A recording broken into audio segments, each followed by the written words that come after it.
ಗ್ಯಾರಂಟಿಯಿಂದ ಕೈ ಅಧಿಕಾರಕ್ಕೆ ಬಂದಿಲ್ಲ, ಆಡಳಿತ ವಿರೋಧಿ ಅಲೆಯಿಂದ ಕಾಂಗ್ರೆಸ್ ಬಂತು. ಇದಕ್ಕೆ ಸಂಬಂಧಪಟ್ಟಂತೆ ಬ್ರೇಕಿಂಗ್ ಬರ್ತಾ ಇದೆ, ನೋಡ್ಕೊಂಡು ಬರೋಣ.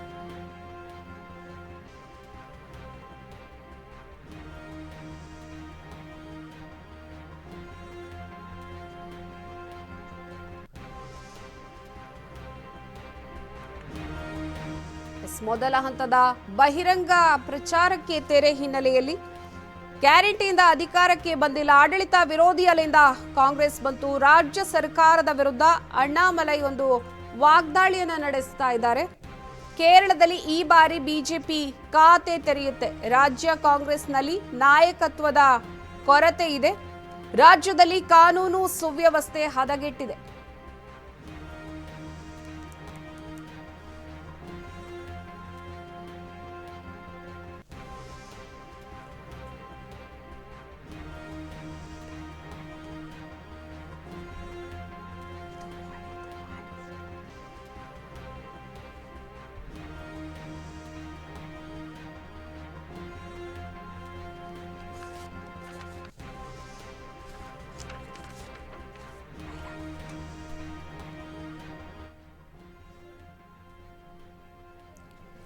ಗ್ಯಾರಂಟಿಯಿಂದ ಕೈ ಅಧಿಕಾರಕ್ಕೆ ಬಂದಿಲ್ಲ, ಆಡಳಿತ ವಿರೋಧಿ ಅಲೆಯಿಂದ ಕಾಂಗ್ರೆಸ್ ಬಂತು.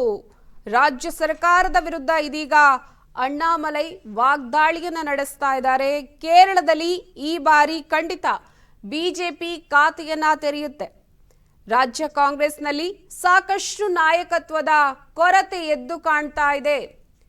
ರಾಜ್ಯದಲ್ಲಿ ಕಾನೂನು ಸುವ್ಯವಸ್ಥೆ ಸಾಕಷ್ಟು ಹದಗೆಟ್ಟಿದೆ. ಒಟ್ಟಾರೆ ರಾಜ್ಯ ಸರ್ಕಾರದ ವಿರುದ್ಧ ಅಣ್ಣಾಮಲೈ ದೊಡ್ಡ ಮಟ್ಟದಲ್ಲಿ ಒಂದು ವಾಗ್ದಾಳಿಯನ್ನ ನಡೆಸ್ತಾ ಇದ್ದಾರೆ. ಕೇರಳದಲ್ಲಿ ಖಂಡಿತವಾಗಿ ಈ ಬಾರಿ ಬಿಜೆಪಿ ಬಂದೇ ಬರುತ್ತೆ ಅನ್ನುವಂತಹ ಆತ್ಮವಿಶ್ವಾಸವನ್ನ ಹೊರಹಾಕ್ತಾ ಇದ್ದಾರೆ ಅಣ್ಣಾಮಲೈ. ರಾಜ್ಯ ಕಾಂಗ್ರೆಸ್ನಲ್ಲಿ ನಾಯಕತ್ವದ ಕೊರತೆ ದೊಡ್ಡ ಮಟ್ಟದಲ್ಲಿ ಎದ್ದು ಕಾಣ್ತಾ ಇದೆ.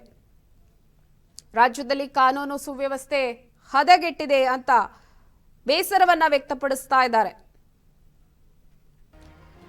ರಾಜ್ಯ ಸರ್ಕಾರದ ವಿರುದ್ಧ ಇದೀಗ ಅಣ್ಣಾಮಲೈ ವಾಗ್ದಾಳಿಯನ್ನ ನಡೆಸ್ತಾ ಇದ್ದಾರೆ. ಗ್ಯಾರಂಟಿಯಿಂದ ಕೈ ಅಧಿಕಾರಕ್ಕೆ ಬಂದಿಲ್ಲ ಅನ್ನುವಂತಹ ಮಾತನ್ನ ಹೇಳ್ತಾರೆ. ಆಡಳಿತ ವಿರೋಧಿ ಅಲೆಯಿಂದ ಕಾಂಗ್ರೆಸ್ ಬಂದಿದೆ ಅನ್ನುವಂತಹ ಮಾತನ್ನ ಹೇಳ್ತಾರೆ. ಕೇರಳದಲ್ಲಿ ಈ ಬಾರಿ ಖಂಡಿತವಾಗಿ ಬಿಜೆಪಿ ತನ್ನ ಖಾತೆಯನ್ನ ತೆರೆಯುತ್ತೆ ಅಂತ ಆತ್ಮವಿಶ್ವಾಸದಿಂದ ಅವರು ಹೇಳ್ಕೊಳ್ತಾ ಇದ್ದಾರೆ.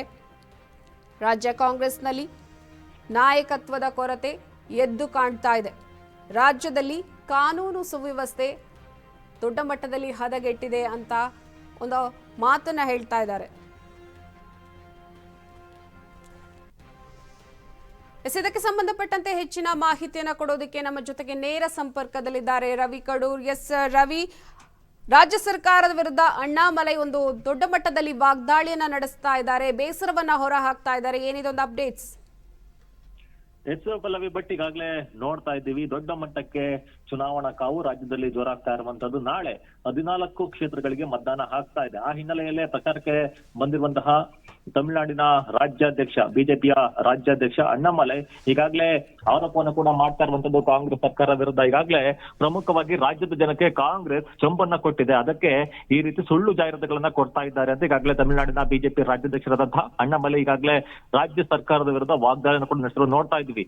ಪ್ರಮುಖವಾಗಿ ಯುಪಿಎ ಸರ್ಕಾರ ಇದ್ದಾಗ ಈಗಾಗಲೇ ಅವಾಗ ಆದಂತಹ ಭ್ರಷ್ಟಾಚಾರಕ್ಕೂ ಮತ್ತು ಎನ್ಡಿಎ ಅಧಿಕಾರಕ್ಕೆ ಬಂದ ನಂತರ ಈಗಾಗಲೇ ದೇಶದ ಅಭಿವೃದ್ಧಿ ಕೂಡ ಆಗ್ತಾ ಇರುವಂತದ್ದು. ಅದೇ ರೀತಿ ರಾಜ್ಯದಲ್ಲಿ ಈಗಾಗಲೇ ನೋಡ್ತಾ ಇದ್ವಿ, ಕೋಮು ಗಲಭೆ ಹೆಚ್ಚಾಗ್ತಾ ಇರುವಂತದ್ದು ಈಗಾಗಲೇ ಜಾಸ್ತಿ ಆಗ್ತದೆ. ಅದಕ್ಕೆ ಕಾರಣ ಕಾಂಗ್ರೆಸ್ ಸರ್ಕಾರ. ಯಾಕಂತ ಹೇಳಿದ್ರೆ ಇಲ್ಲಿ ಅಧಿಕಾರವನ್ನ ದುರುಪಯೋಗ ಮಾಡಿಕೊಳ್ತಾ ಇದೆ ಕಾಂಗ್ರೆಸ್ ಅನ್ನೋ ಆರೋಪವನ್ನು ಕೂಡ ಮಾಡ್ತಾ ಇರುವಂತದ್ದು. ಯಾಕಂತ ಹೇಳಿದ್ರೆ ನೇಹಾ ಹತ್ಯೆ ಪ್ರಕರಣ ಆಗಿರ್ಬೋದು, ಮತ್ತೆ ರಾಮೇಶ್ವರಂ ಬ್ಯಾಮ್ ಬ್ಲಾಸ್ಟ್ ಪ್ರಕರಣ ಆಗಿರ್ಬೋದು, ಎಲ್ಲನ್ನೂ ಕೂಡ ಉಲ್ಲೇಖಿಸಿ ಮಾತನಾಡಿರುವಂತದ್ದು ಅಣ್ಣಾಮಲೈ. ಈಗಾಗಲೇ ಪ್ರಮುಖವಾಗಿ ಕೇಂದ್ರದಲ್ಲಿ ಮತ್ತೆ ಅಧಿಕಾರಕ್ಕೆ ಎನ್ಡಿಎ ಸರ್ಕಾರ ಬರುತ್ತೆ, ಮೋದಿ ಅವರು ಮತ್ತೆ ಪ್ರಧಾನಿ ಆಗ್ತಾರೆ. ಕರ್ನಾಟಕದಲ್ಲಿ 28 ಕ್ಷೇತ್ರದಲ್ಲೂ ಕೂಡ ಬಿಜೆಪಿ ಅಧಿಕಾರಕ್ಕೆ ಬರುತ್ತೆ ಅನ್ನೋ ಒಂದು ಮಾತನ್ನು ಕೂಡ ಹೇಳಿರುವಂತದ್ದು. ಧನ್ಯವಾದ ನಿಮ್ಮೆಲ್ಲ ಅಪ್ಡೇಟ್ಸ್ಗಾಗಿ. ಗ್ಯಾರಂಟಿಯಿಂದ ಕೈ ಅಧಿಕಾರಕ್ಕೆ ಬಂದಿಲ್ಲ, ಆಡಳಿತ ವಿರೋಧಿ ಅಲೆಯಿಂದ ಕಾಂಗ್ರೆಸ್ ಬಂತು. ಈ ಬಾರಿಯ ಲೋಕಸಭೆ ಚುನಾವಣೆಯಲ್ಲಿ ಬಿಜೆಪಿ 400 ಸೀಟ್ಗಳನ್ನ ನಿಶ್ಚಿತವಾಗಿ ಗೆಲ್ಲಲಿದೆ. ಹಾಗೆ ಇನ್ನೊಂದು ಕಡೆ ಕೇರಳದಲ್ಲಿ ಈ ಬಾರಿ ಬಿಜೆಪಿ ಖಂಡಿತ ಖಾತೆಯನ್ನ ತೆರೆಯುತ್ತೆ ಅಂತ ಆತ್ಮವಿಶ್ವಾಸದಿಂದ ಅಣ್ಣಾಮಲೈ ಹೇಳ್ತಾ ಇದ್ದಾರೆ.